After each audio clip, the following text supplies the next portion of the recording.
الحمد لله الأحد الجبار والصمد الغفار، وأشهد أن لا إله إلا الله الواحد القهار، وأشهد أن محمدا عبده ورسوله النبي المختار. اللهم صل على محمد وعلى آل محمد كما صليت على إبراهيم وعلى آل إبراهيم إنك حميد مجيد. وبارك على محمد وعلى آل محمد كما باركت على إبراهيم وعلى آل إبراهيم إنك حميد مجيد. أما بعد فإن خير الكلام كلام الله، وخير السنن سنن محمد صلى الله عليه وسلم، وشر الأمور محدثاتها، وكل محدثة بدعة، وكل بدعة ضلالة، وكل ضلالة في النار. يا أيها الذين آمنوا اتقوا الله حق تقاته ولا تموتن إلا وأنتم مسلمون. أعوذ بالله من الشيطان الرجيم. بسم الله الرحمن الرحيم. قال كلا إن معي ربي سيهدين. പ്രിയ സത്യവിശ്വാസികളെ, വിശ്വാസിനികളെ, അല്ലാഹു റബ്ബുൽ ഇസ്സത്തിന്റെ വിധിവിലക്കുകൾ ജീവിതത്തിന്റെ ഇതര മേഖലകളിൽ പാലിച്ചുകൊണ്ട് ജീവിതം മുന്നോട്ട് നയിക്കണേ എന്ന് ആദ്യമായി എന്നോടെന്ന പോലെ നിങ്ങളോടും ഓർമ്മപ്പെടുത്തുകയാണ്, വസിയത്ത് ചെയ്യുകയാണ്. ഇന്ന് നോമ്പുകാരായിട്ടാണ് ജുമാക്ക് നമ്മൾ വന്നിരിക്കുന്നത്. അല്ലാഹു സുബ്ഹാനഹു വ തആല ഈ ഇബാദത്തുകളൊക്കെ നമ്മിൽ നിന്ന് കബൂൽ ചെയ്യുമാറാവട്ടെ. മുഹറം 10 നോമ്പെടുക്കുമ്പോൾ ഈ ദിവസവുമായി ബന്ധപ്പെട്ട ചരിത്രപ്രധാനമായ കുറച്ച് വസ്തുതകളെ നമ്മൾ അറിഞ്ഞിരിക്കണം.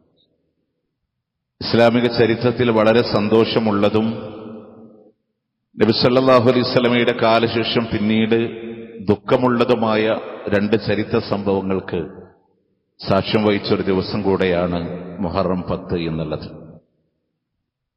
ഇന്ന ദിവസത്തെ നോമ്പുമായി ബന്ധപ്പെട്ട് ഖദിമ നബി സല്ലല്ലാഹു അലൈഹി വസല്ലം ഇലൽ മദീന, അല്ലാഹുവിന്റെ പ്രവാചകൻ മദീനയിലേക്ക് കടന്നു വന്നപ്പോ ഫറഅൽ യഹൂദ തസൂമ യൗമ ആശൂറ, ഈ മുഹറം 10 അവർ നോമ്പെടുത്തതായി നബി സല്ലല്ലാഹു അലൈഹി വസല്ലം കാണാൻ. അവരോട് ചോദിക്കുന്നുണ്ട്, ഇന്നത്തെ നോമ്പിന്റെ കാരണം എന്താണ്? അവര് പറഞ്ഞു, നജ്ജല്ലാഹു ബനു ഇസ്രായീല മിൻ അദുവ്വിഹിം ഫസാമഹു മൂസ. ഇസ്രായേലുകളെ അള്ളാഹു അവരുടെ ശത്രുവായ ഫിർഔനിൽ നിന്ന് രക്ഷപ്പെടുത്തിയ ദിവസമാണ്. അന്ന് മൂസ നോമ്പെടുത്തിട്ടുണ്ട്. എന്നാൽ അള്ളാന്റെ വഹീന്റെ അടിസ്ഥാനത്തിൽ അള്ളാന്റെ പ്രവാചകൻ സംസാരിച്ചത് അന അഹഖു ബി മൂസ മിൻകും, നിങ്ങളെക്കാൾ മൂസയോട് ഏറ്റവും അടുത്തവൻ ഞാനാണ്. അതുകൊണ്ട് പ്രവാചകൻ സല്ലല്ലാഹു അലൈഹി വസല്ലം നോമ്പെടുത്തു. ഫഅമറ ബിസിയാമി, ആ നോമ്പ് കൊണ്ട് പ്രവാചകൻ കൽപ്പിക്കുകയും ചെയ്തു. അതുകൊണ്ട് തന്നെ ഇന്നേ ദിവസത്തെ 10 നോമ്പ് മൂസാ നബിയെ അള്ളാഹു ഫിർഔനിൽ നിന്ന് രക്ഷിച്ച ദിവസമാണ്. നമ്മളൊരു പക്ഷേ പല വ്ളോഗുകളിൽ നിന്നും അതല്ലെങ്കിൽ വായനകളിൽ നിന്നും ഒരുപാട് ചരിത്ര സംഭവങ്ങൾ, ഇബ്രാഹിം നബി തീക്കുണ്ടാരത്ത് നിന്ന് രക്ഷപ്പെട്ടത്, അള്ളാഹു ആദം നബിയുടെ തൗബ സ്വീകരിച്ചത്, നൂഹ് നബിയുടെ കപ്പലടിഞ്ഞത്, ഇങ്ങനെ തുടങ്ങിയ കുറെ വസ്തുതകൾ റിവായത്തുകളിൽ കാണാൻ സാധിക്കും. അത് 2 വിഷയങ്ങൾ ദുർബലമായതും മറ്റു പലതും കെട്ടിച്ചമക്കപ്പെട്ടതുമാണ്. എന്നാൽ ചരിത്രത്തിൽ സ്ഥിരീകരിക്കപ്പെട്ടത് ഫിർഔനിൽ നിന്ന് മൂസാ നബിയെയും അനുയായികളെയും രക്ഷപ്പെടുത്തിയ സംഭവമാണ്. ഇനി യഹൂദികളോട് എതിരാവാൻ നമ്മളോട് പഠിപ്പിച്ചത് എന്താണ്? ലഇൻ ബഖൈതു ഇലാ ഖാബിലിൻ ലഅസൂമന്ന തസിഅ, അള്ളാന്റെ ഹബീബ് പറഞ്ഞു, ഒരു കൊല്ലം കൂടെ എനിക്ക് ആയുസ് കിട്ടുകയാണെങ്കിൽ ഞാൻ അടുത്ത 9 കൂടെ നോമ്പ് നോൽക്കുമായിരുന്നു. അപ്പൊ 9ഉം 10ഉമാണ്. ഇനി ഏതെങ്കിലും സഹോദരങ്ങൾക്ക് ഇന്നലെ നോമ്പെടുക്കാൻ സാധ്യമാവാത്തവരുണ്ടെങ്കിൽ യഹൂദികളോട് എതിരാവാൻ 10ഉം 11ഉമായിട്ടും ഇൻഷാ അല്ലാഹ് ആ നോമ്പിനെ അവരോടൊരു വ്യത്യസ്തത നിലനിർത്താൻ നമ്മൾ ശ്രമിക്കേണ്ടതുണ്ട്. അതുകൊണ്ട് ഏതെങ്കിലും ആളുകൾക്ക് ഇന്നലെ നോമ്പെടുക്കാൻ കഴിഞ്ഞിട്ടില്ലെങ്കിൽ അവർ നാളെ 11ന് നോമ്പെടുത്തിട്ട് ജൂതന്മാരോട് എതിരാവാനുള്ള ഒരു ശ്രമം നമ്മൾ നടത്തേണ്ടതുണ്ട്. പ്രിയമുള്ളവരെ, അള്ളാഹു മൂസാ നബിയെ ഫിർഔനിൽ നിന്ന് രക്ഷിച്ചിട്ടുണ്ടെങ്കിൽ അവിടെ കൃത്യമായ ചരിത്രത്തിന്റെ ഒരു പാഠം നമുക്ക് നൽകുന്നുണ്ട്. ആ മൂസ അലൈഹിസ്സലാത്തു വസ്സലാമിനോട് തൂരിസീന പർവ്വതത്തിന്റെ താഴ്ഭാഗത്ത് വെച്ച് അള്ളാഹു പറയുന്നുണ്ട്, ഇന്നി അന റബ്ബുക, ഞാൻ നിന്റെ രക്ഷിതാവാണ് മൂസ. അത് കേവലം നിസ്സാരമായൊരു സംസാരമായിരുന്നില്ല. പിറന്നു വീണ ആൺമക്കളെ മുഴുവൻ കൊന്നുകളയുന്ന ക്രൂരനായ ഭരണാധികാരിയിൽ നിന്ന് നൈലിന്റെ ഓളങ്ങളിലൂടെ ഒരു പെട്ടിയിലൂടെ ആരാണോ കൊല്ലാനായി കൽപ്പന കൊടുത്തത് അവന്റെ കൊട്ടാരത്തിൽ വളർത്തിക്കൊണ്ടുവന്ന റബ്ബാണ് ഞാൻ. ആ മൂസ അലൈഹിസ്സലാത്തു വസ്സലാമിന് പിന്നീട് നാട് വിടേണ്ടി വന്നപ്പോഴും തിരിച്ച നാട്ടിൽ വന്ന ഇസ്രായേൽ സന്തതികളുടെ മോചനത്തിന് വേണ്ടി സംസാരിക്കുമ്പോ ആദ്യമായി പറഞ്ഞത് അള്ളാന്റെ വഹദാനിയത്തിന് വേണ്ടിയിട്ടാണ്. അവിടെ സംസാരിക്കുമ്പോഴും തന്റെ അനുയായികളോട് മൂസ അലൈഹിസ്സലാം പറഞ്ഞു കൊടുക്കുന്നുണ്ട്, നിങ്ങൾ വസ്തഈനു ബില്ലാഹ്, അള്ളാഹുവിനോട് നിങ്ങൾ സഹായം അഭ്യർത്ഥിക്കണം. വിശുദ്ധ ഖുർആനിലെ സൂറത്ത് അഅറാഫ് 7-ാം അധ്യായത്തിലെ 128-ാമത്തെ ആയത്തിലെ നിങ്ങൾ ക്ഷമയോടുകൂടെ അനുവർത്തിക്കണം. ഏത് പ്രയാസങ്ങളുണ്ടെങ്കിലും റബ്ബിൽ പ്രതീക്ഷ വെച്ച് അവനോട് സഹായം തേടി സഹനത്തോടെ മുന്നോട്ട് പോകണമെന്നാണ്.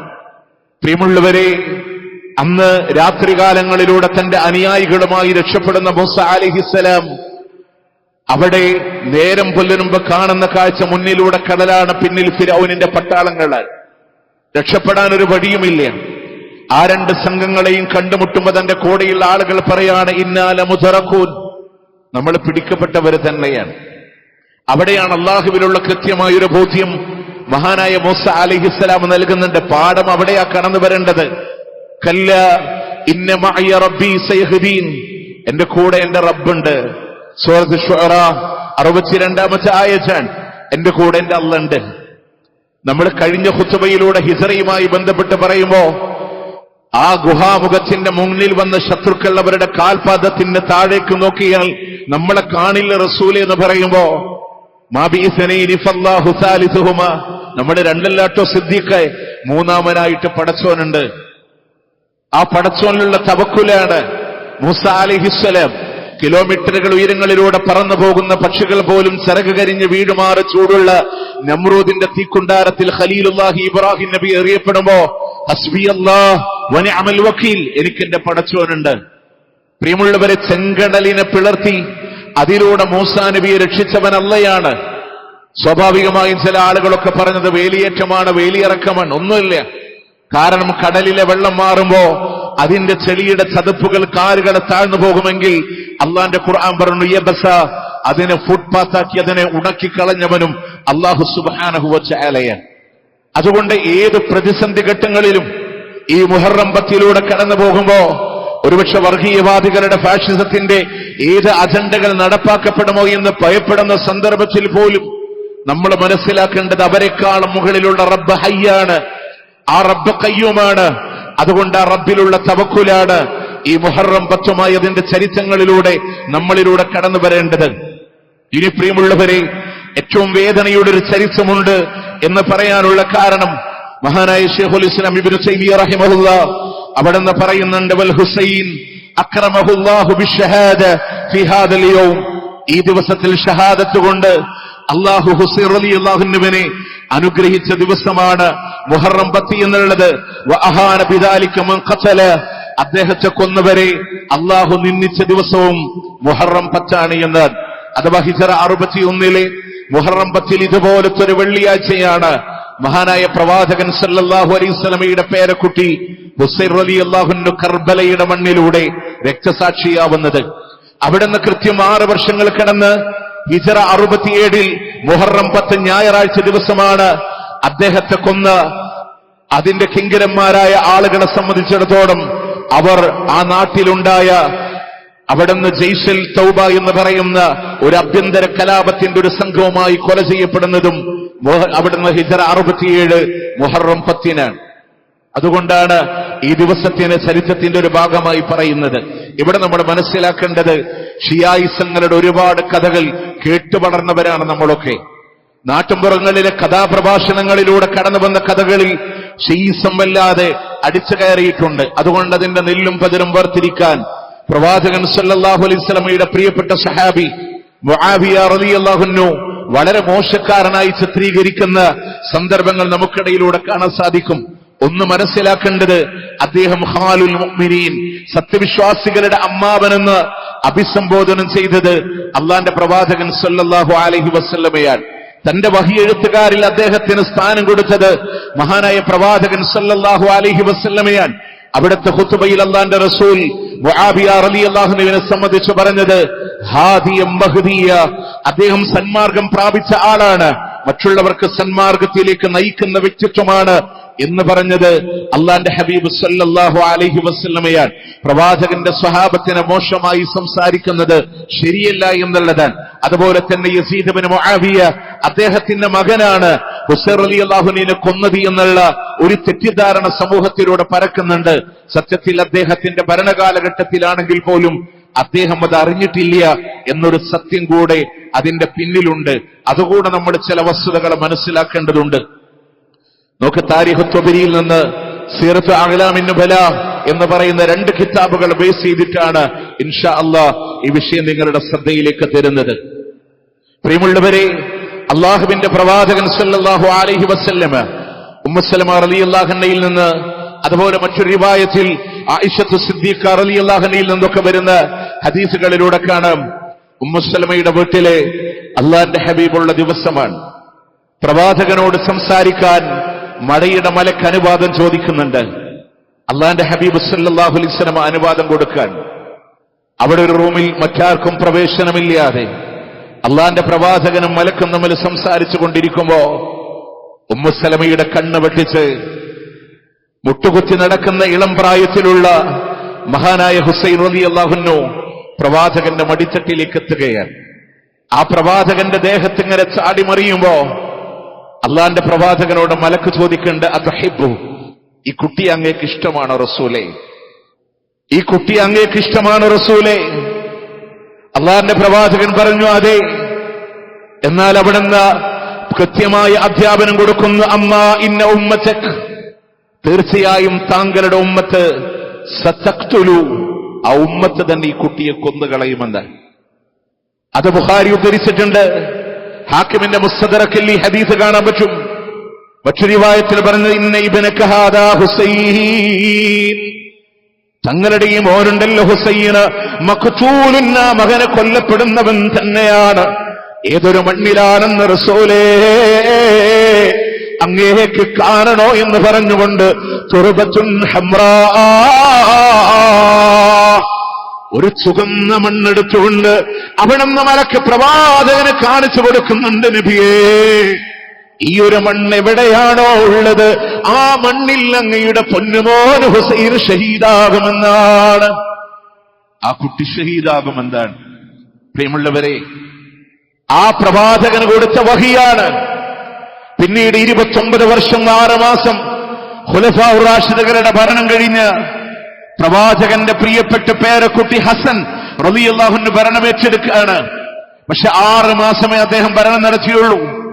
ആ ഭരണം അദ്ദേഹം മുആവിയ റളിയല്ലാഹു അൻഹുവിനെ സ്വയം ഏൽപ്പിച്ചു കൊടുത്ത് എന്റെ ഖലീഫയായി ഞാൻ മുആവിയ ബൈഅത്ത് ചെയ്യുന്നു എന്നാണ്. എന്താ കാരണം എന്നറിയോ? മദീനയുടെ മസ്ജിദുൻ നബവിയുടെ മിമ്പറിൽ അള്ളാന്റെ ഹബീബ് ഖുത്ബ നടത്തിക്കൊണ്ടിരിക്കുമ്പോ ചാരവന്ന് നിന്ന് മഹാനായ ഹസൻ റളിയല്ലാഹു അൻഹു എന്ന പേരക്കുട്ടിയെ കാണിച്ച് അള്ളാന്റെ ഹബീബ് പറയാണ്, ഇന്ന ബിനി ഹാദാ സയ്യിദ്, എന്റെ ഈ മോനൊരു നേതാവാണ്, എന്റെ മകൻ നേതാവാണ്. വലഅല്ലല്ലാഹു അയ്യുസ്ലിഹ ബിഹി ബൈന ഫിഅതൈനി അളീമതൈനി മിനൽ മുസ്ലിമീൻ, മുസ്ലിങ്ങളിൽപ്പെട്ട 2 വിഭാഗത്തിനിടയിൽ സുൽഹുണ്ടാക്കുന്ന, സന്ധി ഉണ്ടാക്കുന്ന നേതാവാണ് എന്റെ മോന് ഹസൻ എന്ന് അള്ളാന്റെ പ്രവാചകൻ സല്ലല്ലാഹു അലൈഹി വസല്ലം. എന്റെ മോനൊരു പ്രശ്നത്തിനുണ്ടാവില്ല, അദ്ദേഹത്തിന് തോന്നി രാജ്യത്തിന് ആഭ്യന്തര പ്രശ്നം വേണ്ട, അതുകൊണ്ട് തനിക്ക് അധികാരം വേണ്ട, തനിക്ക് ഭരണം വേണ്ട. അത് മുആവിയ റളിയല്ലാഹു അൻഹുവിനെ ഏൽപ്പിച്ച് പിന്മാറുകയാണ് മഹാനായ ഹസൻ റളിയല്ലാഹു അൻഹു. പിന്നീട് ഹസൻ റളിയല്ലാഹു അൻഹു ഒരു ചതിയിലൂടെ കൊല ചെയ്യപ്പെടുന്നുണ്ട്. അവിടുന്ന് പിന്നീട് മുആവിയയുടെ ഭരണമാണ്. 20 വർഷക്കാലം മുആവിയയുടെ ഭരണമാണ്. ആ 20 വർഷത്തെ ഭരണത്തിന്റെ അവസാനത്തില് തന്റെ മകനായ യസീദ് ഇബ്നു മുആവിയ റളിയല്ലാഹു അൻഹുവിനെ ഭരണമേൽപ്പിച്ചു കൊടുക്കുമ്പോ ഉള്ളിൽ സഹാബത്തടക്കമുള്ള ആളുകൾ അത് ശരിയല്ല എന്ന്, മഹാനായ സുബൈർ ഇബ്നു അവ്വാം റളിയല്ലാഹു അൻഹു ഉൾപ്പെടെയുള്ള ആളുകൾ, അബ്ദുല്ലാഹ് ഇബ്നു സുബൈർ അടക്കമുള്ള ആളുകൾ അതിനോട് ശക്തമായി എതിര് പറഞ്ഞു. പക്ഷേ അവർക്കൊക്കെ അഭിപ്രായങ്ങളുണ്ടായി. ഇവര് പറഞ്ഞത് പിന്നീട് സഹാബത്തിന്റെ കൂട്ടത്തിൽ നിന്ന് ഒരാളെ തെരഞ്ഞെടുക്കട്ടെ എന്നാണ്.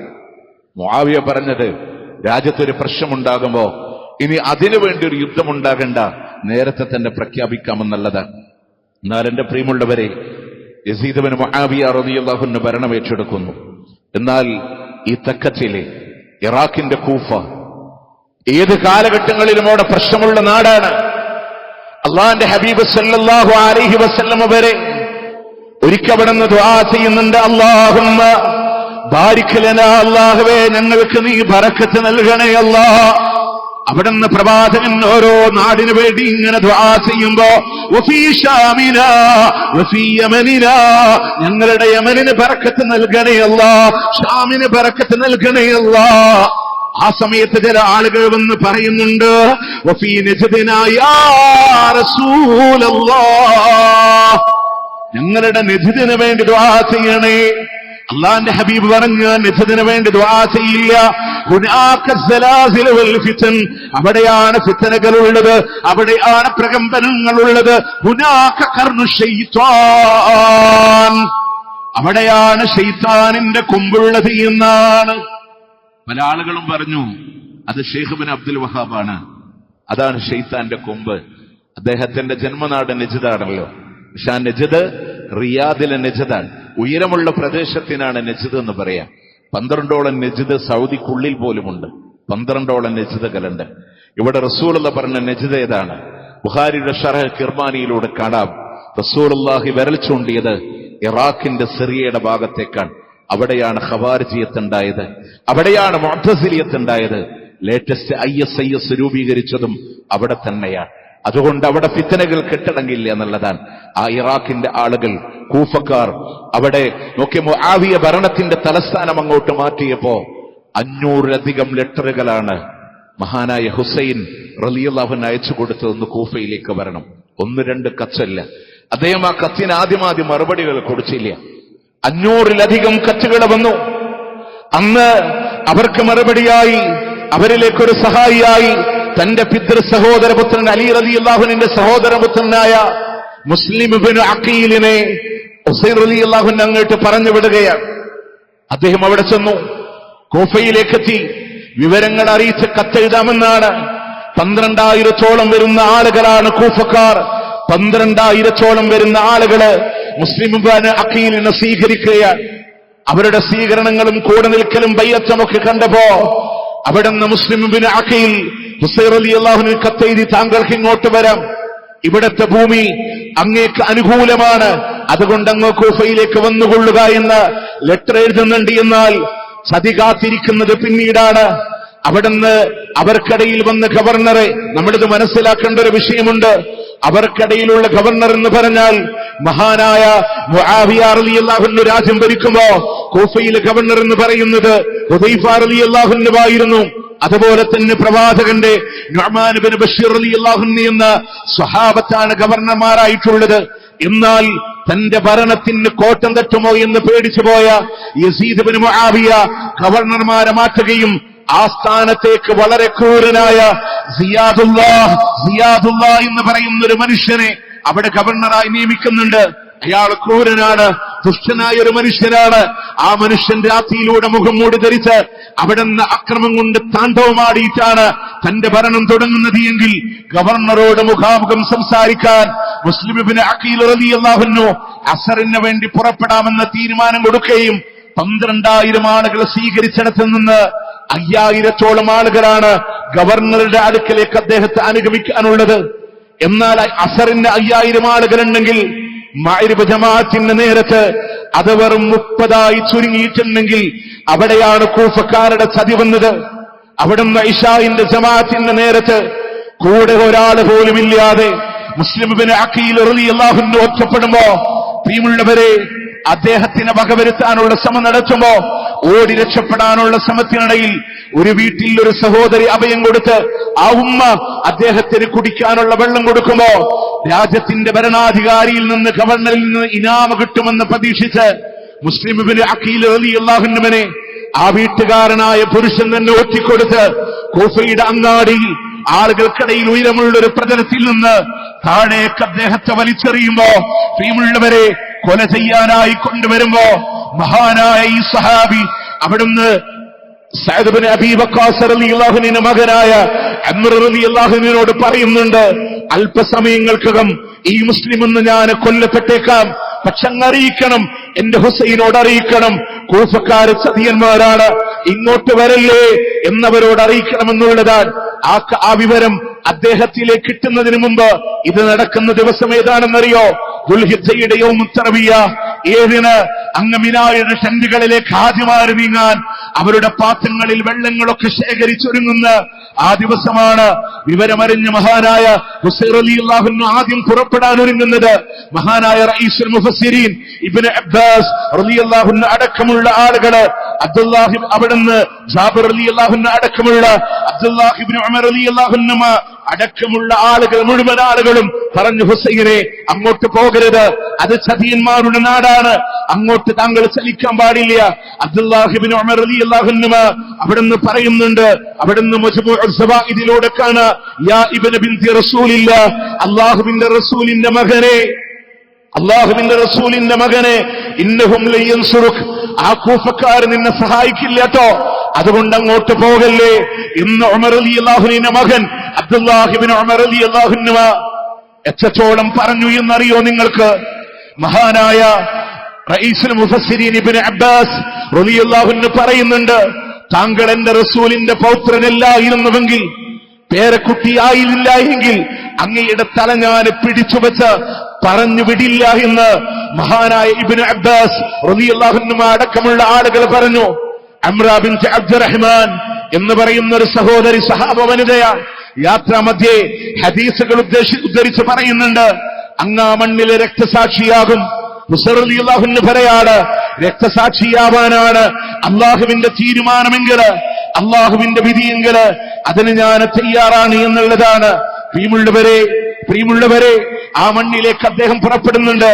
പക്ഷെ ഖാദിസിയയുടെ മണ്ണിൽ വെച്ചറിയുന്നുണ്ട്, തന്റെ ആദ്യത്തെ സന്ദേശമായി കടന്നുപോയ മുസ്ലിം ഇബ്നു അഖീൽ അദ്ദേഹം കൊല ചെയ്യപ്പെട്ടിട്ടുണ്ട്. മടങ്ങി വരണോ വേണ്ടയോ എന്ന ചർച്ച നടക്കുകയാണ്. പക്ഷെ അദ്ദേഹത്തിന്റെ കൂടെ, അദ്ദേഹത്തിന്റെ കുടുംബമെന്ന് പറഞ്ഞാൽ മുസ്ലിം ഇബ്നു അഖീലിന്റെ കുടുംബം കൂടെയുണ്ട്. അവര് പറഞ്ഞു, ഇതിന് പ്രതികാരം ചോദിക്കാതെ എങ്ങനെ മടങ്ങാനാണ്, അതുകൊണ്ട് മടങ്ങാൻ ഞങ്ങൾ തയ്യാറല്ല എന്ന്. ഇവരാകെ 72 ആളുകളാണ്. ഈ ആളുകൾ പുറപ്പെട്ടു, കുഫ ലക്ഷ്യമായി പുറപ്പെട്ടു. താരിഖ് തബ്രിയിലൂടെ, ഹദീസിലൂടെ കാണാ, അവിടെ കൃത്യമായി ചരിത്രങ്ങളെ കാണാ. ഹിജ്റ മുഹറം 3 ഹിജ്റ 61 മുഹറം 3 കർബലയുടെ മണ്ണിൽ അവർ കടന്നു വരികയാണ്. കർബലയുടെ മണ്ണിൽ അവർ കടന്നു വരികയാണ്. അവിടുന്ന് ഹുസൈൻ റളിയല്ലാഹു അൻഹു ചോദിക്കുന്നുണ്ട്, ഇതേതാണ് മണ്ണ്, ഇതേതാണ് മണ്ണെന്ന് ചോദിക്കുമ്പോൾ അവര് പറഞ്ഞു, കർബല. ആ മണ്ണ് നോക്കി അദ്ദേഹം പറഞ്ഞൊരു വാക്കുണ്ട്, കർബുൻ വബലാ, കർബുൻ വബലാ. ഇതൊരു പരീക്ഷണമാണ്, ഇത് ബുദ്ധിമുട്ടിന്റെ മണ്ണാണ്, പരീക്ഷണത്തിന്റെ മണ്ണാണെന്ന് ഹുസൈൻ റളിയല്ലാഹു അൻഹു. ആ കർബലയുടെ മണ്ണിൽ അവരവിടെ തങ്ങാണ്. പക്ഷെ നിങ്ങൾക്കറിയോ, യസീദിന്റെ പട്ടാളം അവിടെ നിന്ന് കടന്നു വന്നത് ഉബൈദുല്ലാഹ് ഇബ്നു സിയാദ് എന്ന് പറയുന്ന അന്നത്തെ ഗവർണർ, ക്രൂരനായ ഗവർണർ 5000-ഓളം പട്ടാളത്തെയാണ് 70 ആളുകളെ പ്രതിരോധിക്കാനായി പറഞ്ഞുവിടണേ. ഒരു ഭാഗത്ത് 70 ആള്, അവരെ പ്രതിരോധിക്കുന്ന 5000 പട്ടാളക്കാര്. ആ കുടുംബം അവിടെ യൂഫ്രട്ടീസിന്റെ തീരത്ത് അവിടെ ടെന്റ് കെട്ടി അവിടെ തങ്ങാണ്. ദിവസങ്ങൾക്കിടയിൽ മുഹറത്തിന്റെ 6-നും 7-ഉം കടന്നു വരുമ്പോ ഉപരോധങ്ങൾ വന്നു. യൂഫ്രട്ടീസിന്റെ ദജനയുടെ തടാകത്തിൽ നിന്ന് ഒരു തുള്ളി ദാഹജലം എടുക്കാൻ പോലും അവരനുവദിക്കുന്നില്ല. വെള്ളം കിട്ടിയില്ല. തൊണ്ട വരണ്ട മക്കൾ കരയാൻ തുടങ്ങി. ഒരു തുള്ളി വെള്ളം കൊടുക്കാതെ അവരെ ഉപരോധിക്കുമ്പോ പ്രിയമുള്ളവരെ മുഹറം 9 വരെ കടന്നു വന്നു.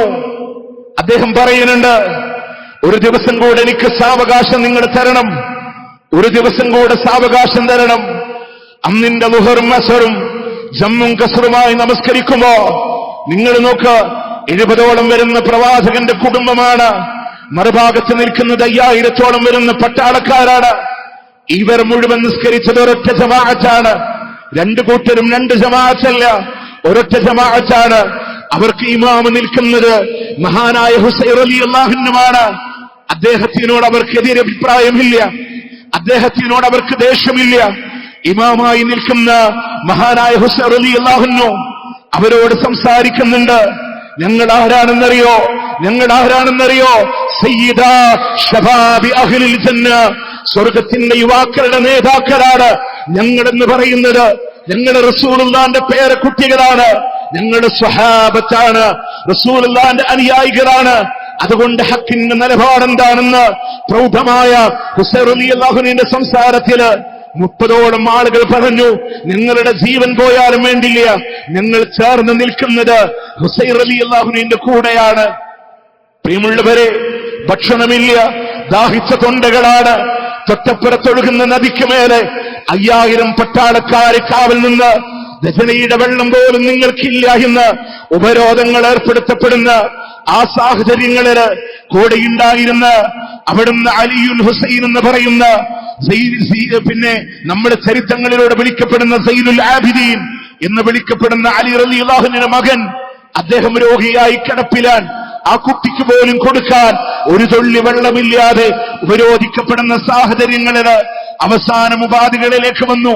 നാട് വിട്ട് തിരിച്ചു മക്കയിലേക്ക് മടങ്ങിക്കോളാം, അതല്ലെങ്കിൽ രാജ്യത്തിന്റെ അതിർത്തി ഭാഗത്തേക്ക് പോയി താമസിച്ചോളാം, അതല്ലെങ്കിൽ യസീദ് ഇബ്നു മുആവിയ അദ്ദേഹത്തിന് വേണ്ടി ഞങ്ങൾ ബൈഅത്ത് ചെയ്തോളാം.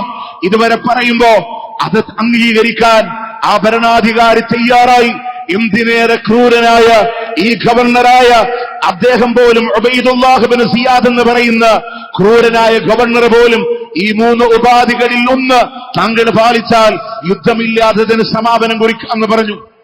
പക്ഷെ കൂട്ടത്തിലെ പേർഷ്യക്കാരനായ ശംർ എന്ന് പറയുന്ന നീതനായ മനുഷ്യൻ വന്നിട്ട് പറയാൻ, ഒരിക്കലും ഹുസൈനെ മക്കയിലേക്ക് മടക്കി വിടരുത്, അങ്ങെടുക്കുന്ന തെറ്റായ നിലപാടാണ് എന്ന് പറഞ്ഞ് യുദ്ധത്തിന് വേണ്ടി തുടക്കം കുറിക്കുമ്പോ അള്ളാഹുവിന്റെ റസൂലിന്റെ കുടുംബത്തിന് ആ യുദ്ധത്തിനോട് താല്പര്യമില്ല എന്ന് മാത്രമല്ല, ആ യുദ്ധം വേണ്ട എന്ന തീരുമാനം വെക്കുമ്പോ പ്രിയമുള്ളവരെ റസൂലുള്ളാഹിന്റെ കുടുംബത്തിനെ കൊല ചെയ്യുകയാണ്.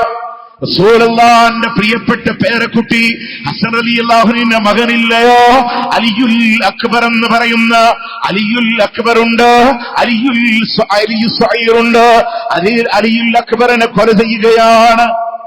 കൊലപാതകം നടന്നവിടെ അബ്ദുള്ള എന്ന് പറയുന്ന മകനെ കൊന്നു. ആരാ മരിക്കുന്നത്? ഹുസൈൻ റളിയല്ലാഹു അൻഹുവിന്റെ മക്കളാണ്.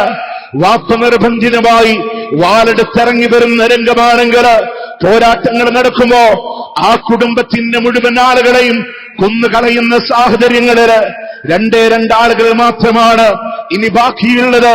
ആ 2 പേരാരാണെന്നറിയോ? ഒന്ന് പനി പിടിച്ച് രോഗിയായി കിടക്കുന്ന അവിടുന്ന് അലി എന്ന് വിളിപ്പേരുള്ള അലി ഹുസൈൻ സൈനുദ്ദീൻ എന്ന് പറയുന്ന പൊന്നുമോനാണ്. ആ കുട്ടി പനിയായി കിടപ്പിലാണ്. മറ്റൊന്ന് മഹാനായ ഹുസൈൻ റളിയല്ലാഹു അൻഹുവാണ്. പോരാട്ടത്തിന്റെ ഭൂമിയിലുണ്ട്.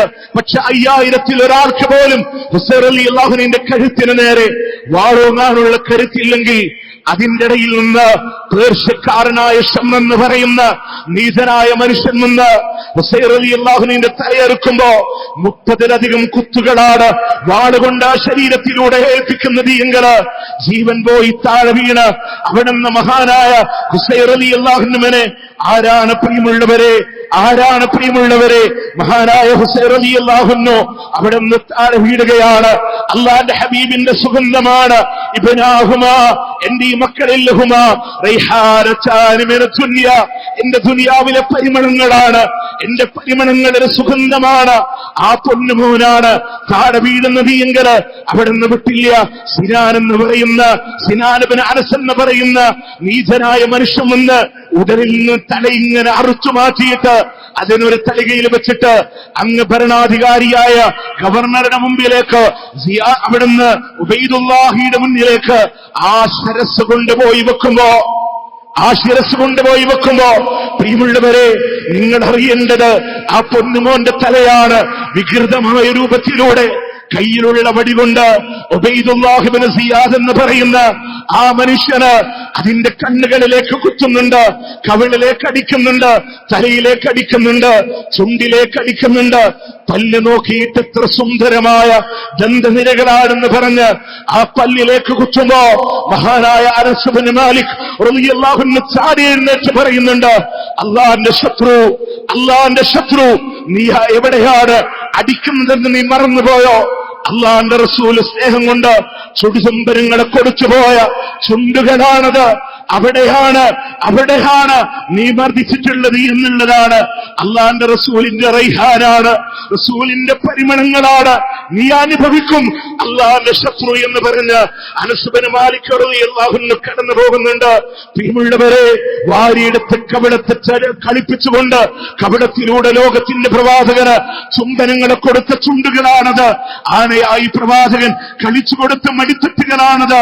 പ്രവാചകൻ ഒരു സൽക്കാരത്തിനിറങ്ങുമ്പോ, കുട്ടികളുടെ കൂടെ കളിക്കുമ്പോ പ്രവാചകൻ പിടിക്കാനോടി കയ്യിൽ കരുതുമ്പോ ഹുസൈൻ അങ്ങ് വഴുതി പോകുകയാൽ അങ്ങനെ പിന്നാലെ കളിച്ചു നടന്ന ആ മക്കളാണ് ഇത്തര 3 വർഷത്തില് തന്റെ പ്രിയപ്പെട്ട ഫാത്തിമ, കരളിന്റെ കഷമാണ് ഫാത്തിമ എന്ന് പറഞ്ഞ് ഫാത്തിമ റളിയല്ലാഹു അൻഹ ആൺകുട്ടിക്ക് ജന്മം കൊടുക്കുമ്പോ അലി പറഞ്ഞ എന്റെ മകന്റെ പേര് ഹർബ് എന്നാണ്. അള്ളാന്റെ റസൂൽ പറഞ്ഞു, അല്ല, എന്റെ മോന് പേരിടുന്നത് ഹസനാണ്. ഇത്തര 4-ാം വർഷത്തിലൂടെ അടുത്ത ആൺകുഞ്ഞ് പിറക്കുമ്പോ അപ്പോഴും അലി പറഞ്ഞു ഹർബ് എന്ന് പേരിട. അവിടെന്ന് പറഞ്ഞു, അല്ല, എന്റെ മോന്റെ പേര് ഹുസൈൻ എന്നാണ്. മുത്ത റസൂല് പേര് പിടിച്ചതാണ്.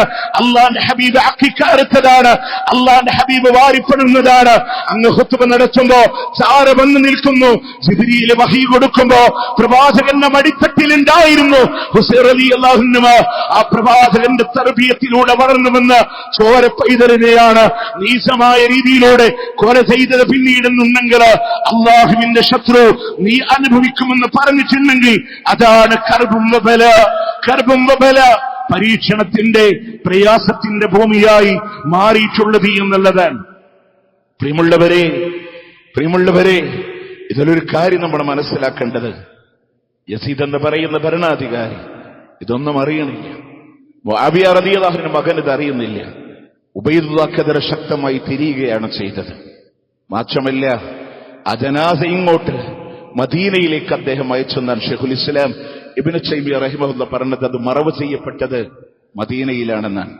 മറ്റു പല റിവായത്തിൽ അസ്കലാനിലാണ് എന്ന് കാണാൻ സാധിക്കും. പക്ഷേ ഷിയാക്കൾ ഒരുപാട് സ്ഥലങ്ങളിൽ അദ്ദേഹത്തിന്റെ പേരിൽ ജാറമുണ്ടാക്കിയിട്ടുണ്ട് എന്നുള്ളതാണ്. പക്ഷേ ചരിത്രം പിന്നീട് വഴിമാറുന്ന സന്ദർഭങ്ങളെ കാണാൻ സാധിക്കും. നമ്മൾ മനസ്സിലാക്കേണ്ടത്, ഒരിക്കലൊരു യുദ്ധക്കൊതിയന്മാരായി കടന്നു വന്നവരൊന്നല്ല. നിർബന്ധിതമായി യുദ്ധത്തിനിറങ്ങുമ്പോ അന്ന് വഹി കൊടുത്ത വാക്കിന്റെ ഉമ്മത്തക്ക സത്തഖ്തുൽ, അങ്ങയുടെ ഉമ്മച്ച് കൊല്ലുന്നു പറഞ്ഞില്ലേ, ആ ഉമ്മത്തിനെതിരെ യുദ്ധത്തിനിറങ്ങേണ്ടി വരുമ്പോഴും ഹുസൈൻ റളിയല്ലാഹു അൻഹു നെഞ്ചുപൊട്ടി അള്ളാഹിനോട് പറഞ്ഞിട്ടുണ്ട്, അല്ലാഹുമ്മ അൻത സിഖയ്യ ഫീ കുല്ലി കർബ് വറജാഇ ഫീ കുല്ലി ഷിദ്ദ. അല്ലാഹുവേ, എന്റെ അവലംബം നീയാണ്, എന്റെ വിശ്വാസം ഏത് കഠിന സന്ദർഭത്തിലും എന്റെ പ്രതീക്ഷ നീയാണ്. മുസ്ലിങ്ങളോടാണ് എന്ന വേദന, തന്റെ പിന്നിൽ തലേ ദിവസം നിസ്കരിച്ചവരുടെ കൂടെയാണ് എന്ന വേദന അദ്ദേഹത്തിന് ഉണ്ടായിരുന്നു. പ്രിയമുള്ളവരെ, നമ്മുടെ ചരിത്രങ്ങളിലൂടെ പിന്നീട് കാണാൻ സാധിക്കുന്നത്, സീറത്തു അഅ്ലാമിൻ നുബല എന്ന് പറയുന്ന ഗ്രന്ഥത്തിൽ കാണാം, 6 വർഷങ്ങൾ കഴിയുമ്പോൾ ഹിജറ 67 ഈ ഉബൈദുല്ലാഹ് ഇബ്നു സിയാദ് കൊല ചെയ്യപ്പെടാൻ അതിനുള്ളിൽ നിന്ന് വന്ന ജയ്ഷു തൗബ, അങ്ങ് പ്രവാചകന്റെ പേരക്കുട്ടി ഞങ്ങൾക്കൊന്നും ചെയ്യാൻ പറ്റിയില്ലല്ലോ എന്ന് പറഞ്ഞ് വേദനിച്ച തൗബ ചെയ്തൊരു വിഭാഗം, ഒരു സൈന്യം ആഭ്യന്തര കലാപമുണ്ടായി. അത് കേൾക്കുമ്പോൾ നല്ല ടീമാണ് നമ്മൾ വിചാരിക്കേണ്ട. അവരാണ് ഈ കുത്തറാത്തീവ് ലോകത്ത് കൊണ്ടുവന്ന ആളുകൾ. അവരാണ് ആ ദിവസം ഞങ്ങൾക്കൊന്നും ചെയ്യാൻ പറ്റിയില്ലല്ലോ എന്ന് പറഞ്ഞേ സ്വന്തം ശരീരത്തെ പീഡിപ്പിച്ച ആളുകൾ അവരാണ്. അങ്ങനെ ഷിയാക്കളിൽ ഒരു വിഭാഗമാണ്. ആ ആളുകളാണ് ആഭ്യന്തര കലാപമുണ്ടാക്കി ഈ ഉബൈദുല്ലാഹ് ബിൻ സിയാദ് എന്ന് പറയുന്ന ഈ ദുഷ്ടനായ ഗവർണറെ അവർ കൊല ചെയ്തു എന്നുള്ളതാണ്. കൊല ചെയ്തിട്ട് അവരുടെ ഗവർണറുടെ മുമ്പിലേക്ക് തലയറുത്ത് തളികയിലാക്കി ആ തല കൊണ്ടുപോയി വെച്ചു എന്നുള്ളതാണ്. സീറത്ത് അഅ്ലാമുൻ നുബലായിൽ 3 ശിക്ഷകൾ വന്നു എന്നും അദ്ദേഹത്തിന്റെ തലഭാഗത്ത് പാമ്പ് പ്രത്യക്ഷപ്പെട്ടു എന്നും പറയുന്നു. അല്ലാഹു അഅലം കിതാബുകളിലൂടെ രേഖപ്പെടുത്തപ്പെട്ടതായിട്ട് കാണാൻ സാധിക്കും. അതുകൊണ്ട് പ്രിയമുള്ളവരെ, അള്ളാഹുവിന്റെ യഥാർത്ഥമായ മാർഗത്തിന്റെ ചരിത്രങ്ങളെ ഇതുമായി ബന്ധപ്പെട്ട് ഒരുപാട് ഷിയായിസങ്ങൾ സമൂഹത്തിലൂടെ വ്യാപിക്കുന്നുണ്ട്. അതിൽ നെല്ലും പതിരുമൊക്കെ വേർതിരിച്ച് മുത്തനബിയുടെ യഥാർത്ഥമായ പാതയിൽ മുഹറം 10 മുസ്ലിം മനസ്സാക്ഷി വേദനിപ്പിച്ച ഈ സന്ദർഭങ്ങളിൽ ഹക്കിന്റെ നിലപാട് സ്വീകരിച്ച സ്വഹാബത്തിന്റെ പാതയെ മുറുകെ പിടിച്ച് ജീവിക്കാൻ നമ്മൾ ശ്രദ്ധിക്കുക. അള്ളാഹു അനുഗ്രഹിക്കുമാറാവട്ടെ. അഖൂലു ഖൗലി ഹാദാ വഅസ്തഗ്ഫിറുല്ലാഹ ലീ വലക്കും ഇന്നഹു ഹുവൽ ഗഫൂറുർ റഹീം.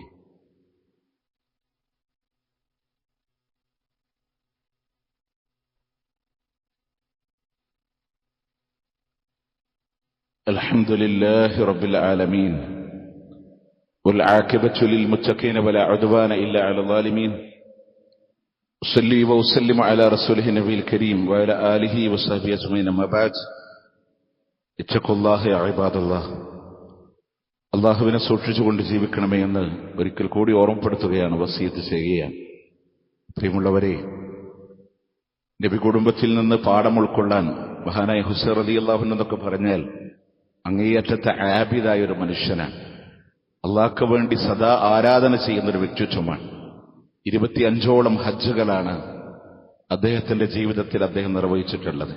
നമുക്കൊക്കെ അവരൊരു പ്രചോദനമാണ്, ഒരു മോട്ടിവേഷനാണ്. അദ്ദേഹത്തിന്റെ മകൻ അന്ന് രക്ഷപ്പെട്ടൊരു മോൻ, ആ കുടുംബത്തിലാണ് നബി പരമ്പര നിലനിൽക്കുന്നത്. സൈനുൽ ആബിദീൻ എന്ന് പറഞ്ഞ മോൻ മദീനയുടെ എല്ലാ വീടുകളിലും ഭക്ഷണപ്പൊതികൾ എത്തുമായിരുന്നു. നമ്മളൊക്കെ കിറ്റ് കൊടുക്കുക എന്ന് പറയും. അദ്ദേഹം ഭക്ഷണപ്പൊതികൾ ഇങ്ങനെ എത്തിച്ചു കൊടുക്കും. പക്ഷെ ഇതാര് കൊടുക്കുന്നു എന്നാരും അറിഞ്ഞിട്ടില്ല. ഒരു ദിവസം അത് മദീനയിൽ നിലച്ചുപോയി. അന്ന് അവരൊരു മയ്യത്ത് കുളിപ്പിച്ചിട്ടുണ്ട്. അത് ഈ സൈനുൽ ആബിദീന്റെ മയ്യത്താണ്. അദ്ദേഹത്തിന്റെ ചുമലിൽ ഭക്ഷണം കൊണ്ടുപോയതിന്റെ തഴമ്പുണ്ടായിരുന്നു എന്നുള്ളതാണ്. അദ്ദേഹത്തിന്റെ മരണം വരെ ഒരാളും അത് അറിഞ്ഞിട്ടില്ല. അതാണ് നബി കുടുംബത്തിന്റെ ഇബാദത്ത്. എന്നാൽ ഈ നബി കുടുംബത്തെ വളരെ മോശമായി ചിത്രീകരിക്കാൻ ഷിയാക്കൾ നമുക്കിടയിലൂടെ കടന്നു വന്നിട്ടുണ്ട്. 23ഓളം വരുന്ന ഷിയാ ഗ്രന്ഥങ്ങളാണ് നമുക്കിടയിൽ മലയാളത്തിലേക്ക് ട്രാൻസ്ലേറ്റ് ചെയ്യപ്പെട്ടത്. നമ്മളാരും അറിഞ്ഞിട്ടില്ല. പണ്ട് കാലത്ത് ഈ കൊണ്ടോട്ടിക്കൈ, പൊന്നാനിക്കൈ എന്ന് പറഞ്ഞിട്ട് മുസ്ലിങ്ങൾ 2 തട്ടായതലെ കൊണ്ടോട്ടിക്കൈ ഷിയായിസത്തിന്റെ ഇറക്കുമതികളായിരുന്നു എന്നുള്ളതാണ്. ഒക്കെ ഈ നബി കുടുംബത്തിന്റെ പേര് പറഞ്ഞിട്ടാണ്. അവരെ അബൂബക്കർ റളിയല്ലാഹുവിന് എതിരാണ്, ഉമർ റളിയല്ലാഹുവിന് എതിരാണ്. നിങ്ങൾക്കറിയോ, കർബലയുടെ മണ്ണിൽ ഷഹീദായ അലി റളിയല്ലാഹുവിന്റെ മകൻ ഹുസൈൻ റളിയല്ലാഹുവിന്റെ മക്കളുടെ പേരറിയാം നിങ്ങൾക്ക്? അതിലൊന്ന് അബൂബക്കർ എന്നാണ്, ഒരു മകന്റെ പേര് ഉസ്മാൻ എന്നാണ്. അലി റളിയല്ലാഹുവിന്റെ മകൾ ഉമ്മു കുൽസൂമിനെ വിവാഹം കഴിച്ചത് ഉമർ ബിൻ ഖത്താബ് റളിയല്ലാഹുവിനുമാണ്. ഖുലഫാഉർ റാഷിദുകളിലെ ഏതാ അവിടെ വിട്ടുപോയിട്ടുള്ളേ? എല്ലാവരിലും ബന്ധമുണ്ട്. അലിയുൽ അക്ബറും അലിയുസ് സഈറും അബ്ദുള്ളയും, അങ്ങനെ അവിടുന്ന് ജഅഫർ ബിൻ അബീ ത്വാലിബ് റളിയല്ലാഹുവിന്റെ കുടുംബവും ഒക്കെ അവിടെ ഷഹീദായവരുടെ കൂട്ടത്തിലുണ്ട്. ഇവർ ഷിയാക്കൾ എന്ന് പറയുന്നവർ ആയിഷ റളിയല്ലാഹുവിനെ വളരെ മോശമായി ചിത്രീകരിച്ചവരാണ്. അലി ഇബ്നു അബീ ത്വാലിബ് റളിയല്ലാഹുവിന്റെ കൊലപാതകത്തിലേക്ക് കാരണം തെളിയിച്ചവർ അവരാണ്. നമ്മൾ വിചാരിക്കണ ഈ കർബലയെ ഹൈലൈറ്റ് ചെയ്യുമ്പോൾ അത് നബി കുടുംബത്തോടുള്ള സ്നേഹമാണ് എന്ന് നിങ്ങൾ വിചാരിക്കുന്നുണ്ടോ? അവരുടെ ഇമാമിങ്ങൾ എടുക്കുമ്പോൾ ഒന്നാമത്തെ ഇമാം അലി റളിയല്ലാഹുവിൻ്റെവാണ്, രണ്ടാമത്തെ ഹസനാൻ, മൂന്നാമത്തെ ഹുസൈനാൻ. അങ്ങനെ വരുമ്പോൾ നിങ്ങൾ ആലോചിക്കേണ്ടത് നാലാമത്തെ സൈനുൽ ആബിദീനാണ്. എങ്കിൽ മൂന്നാമനായ ഹുസൈൻ റളിയല്ലാഹുവിന്റെ പേരിലാണ് ആദ്യത്തെ ജാറമുണ്ടാക്കിയത്. അതിന്റെ പേരിലാണ് ഈ പ്രശ്നങ്ങളൊക്കെ അവരുണ്ടാക്കുന്നത്. എങ്കിൽ ഒന്നാമനായ അലി റളിയല്ലാഹുവിനെ കൊല ചെയ്യപ്പെട്ടതുമായി ബന്ധപ്പെട്ട് അവർക്കൊരു വേദനയും കാണുന്നില്ല. അതുമായി ബന്ധപ്പെട്ട വേറൊരു ചടങ്ങുകളിലേക്കും അവർ നീങ്ങുന്നില്ല. അവർ ഇസ്ലാമിന്റെ ഉള്ളിൽ ജൂതന്മാർ സ്ഥാപിച്ചെടുത്ത ശത്രുക്കളാണ് എന്ന തിരിച്ചറിവുണ്ടാവുക. ലോകം നിയന്ത്രിക്കുന്നത് ഔലിയാക്കളാണ് എന്ന വാദം ലോകത്ത് കൊണ്ടുവന്നവർ ഷിയാക്കളാണ്. മുദബ്ബിറുൽ ആലം, ലോകം നിയന്ത്രിക്കുന്നത് അലി ഇബ്നു അബീ ത്വാലിബ് റളിയല്ലാഹു അൻഹു. മുദബ്ബിറുൽ ആലം ഉസാനി, രണ്ടാമത് ലോകം നിയന്ത്രിക്കുന്നത് അലിയാണ് എന്ന വാദം കൊണ്ടുവന്നതും ഷിയാക്കളാണ്. അതുകൊണ്ട് ഷിയാക്കളെ കരുതിയിരിക്കാൻ, അവരുടെ ആചാരങ്ങളിൽ നിന്ന് വിട്ടുമാറി നിൽക്കാൻ, എന്താണോ യഥാർത്ഥമായ പ്രവാചകനും സഹാബത്തും ആ മാർഗം സ്വീകരിക്കാൻ, മുഹറം 10 അള്ളാഹുവിൽ തവക്കുലാക്കി മുന്നോട്ട് പോകാൻ കഴിയുമെന്ന മൂസ അലൈഹിസ്സലാമിന്റെ ചരിത്രത്തെ ഉൾക്കൊള്ളാൻ നമ്മൾ തയ്യാറാവുക. അള്ളാഹു അനുഗ്രഹിക്കുമാറാവട്ടെ. പ്രിയമുള്ളവരെ, കഴിഞ്ഞ ഖുതുബയിൽ നമ്മളുടെ പള്ളിയിൽ ജുമാഅക്ക് വരുന്ന ഒരു ഉമ്മ എറണാകുളത്ത് ട്രീറ്റ്മെന്റിലാണ്. അവർക്ക് വേണ്ടി ദുആ ചെയ്യാൻ നമ്മൾ ഈ മിമ്പറിൽ വെച്ച് പ്രാർത്ഥിച്ചിരുന്നു. അവരെ വീട്ടിലേക്ക് തിരിച്ചു കൊണ്ടുവന്നതാണ്. വീണ്ടും പ്രയാസമായി തിരിച്ചു കൊണ്ടുപോകുമ്പോൾ നമ്മുടെ ജുമാഅക്കും ഖുർആൻ ക്ലാസ്സിലുമൊക്കെ ഭാഗവാക്കായ ഹസൻ സാഹിബ് ഹോസ്പിറ്റലിലേക്കുള്ള യാത്രയിൽ സ്ട്രോക്ക് വന്ന് അദ്ദേഹവും ഹോസ്പിറ്റലിൽ വളരെ പ്രയാസകരമായി സഞ്ചരിക്കുന്നതിന്റെ ഇടയിലാണ്. അള്ളാഹു അവർക്ക് സമാധാനം നൽകി. അള്ളാഹു അനുഗ്രഹിക്കുമാറാവട്ടെ. സ്ഥിരം ജുമാക്ക് 2 ആഴ്ച മുമ്പ് വരെ ജുമാക്ക് ഉണ്ടായിരുന്ന നമ്മുടെ സഹോദരൻ കോമ സ്റ്റേജിലുള്ള ഷാഫിക്ക്, അദ്ദേഹത്തിന്റെ തലക്ക് 2ാമത്തെ സർജറി മിനിഞ്ഞാന്ന് നടന്നു. അള്ളാഹു അദ്ദേഹത്തിനും ഷിഫ ആജിൽ അള്ളാഹു പ്രദാനം ചെയ്ത് അനുഗ്രഹിക്കുമാറാവട്ടെ. അതുപോലെ നമ്മുടെ പള്ളിയിൽ സ്ഥിരം ജുമഅക്കുള്ള സഹോദരൻ, നമ്മുടെ അഡ്വക്കേറ്റ് മുഹമ്മദ് സാഹിബിന്റെ മകൻ കോഴിക്കോട് ഹോസ്പിറ്റലിലാണ് ഉള്ളത്. നമ്മൾ പലപ്പോഴും ഇവർക്കൊക്കെ വേണ്ടി ദുആ ചെയ്യലുണ്ട്. വലിയ വലിയ പരീക്ഷണങ്ങളെ താണ്ടിപ്പോകുന്നതിന്റെ സാഹചര്യങ്ങളിലാണ്. വേറൊരു ടെസ്റ്റിന് വേണ്ടി കാത്തു നിൽക്കാൻ അല്ലാഹു സുബ്ഹാനഹു വ തആല അതിന് അനുകൂലമായി ഷിഫ നൽകുന്ന രൂപത്തിൽ അല്ലാഹുവേ അതിനെ നീ എളുപ്പമാക്കി കൊടുക്കണേ അല്ലാഹ്. ഞങ്ങളിൽ നിന്ന് വിട പറഞ്ഞു പോയ ഞങ്ങളുടെ സഹോദരങ്ങളുണ്ട്, മാതാപിതാക്കളുണ്ട്. അല്ലാഹുവേ മഅഫറത്തും മർഹമത്തും നൽകി നീ അനുഗ്രഹിക്കണേ അല്ലാഹ്. اللهم اغفر للمؤمنين والمؤمنات والمسلمين والمسلمات الأحياء منهم والأموات إنك مجيب الدعوات يا قاضي الحاجات. اللهم أعز الإسلام والمسلمين وأذل الشرك والمشركين. اللهم انصر إخواننا المسلمين في فلسطين. اللهم انصر إخواننا المسلمين المضاعفين المجاهدين في فلسطين وفي رفح وفي غزة وفي لبنان. اللهم كن لهم نصيرا ولا تكن عليهم. اللهم ارحم موتاهم واشف مرضاهم وتقبل شهداءهم. اللهم افتح المسجد الأقصى. اللهم لا تسلط علينا من لا يرحمنا. اللهم ربنا آتنا في الدنيا حسنة وفي الآخرة حسنة وقنا عذاب النار. ربنا تقبل منا إنك أنت السميع العليم وتب علينا إنك أنت التواب الرحيم واغفر لنا يا غافر المذنبين. وصلى الله على نبينا محمد وعلى آله وصحبه أجمعين.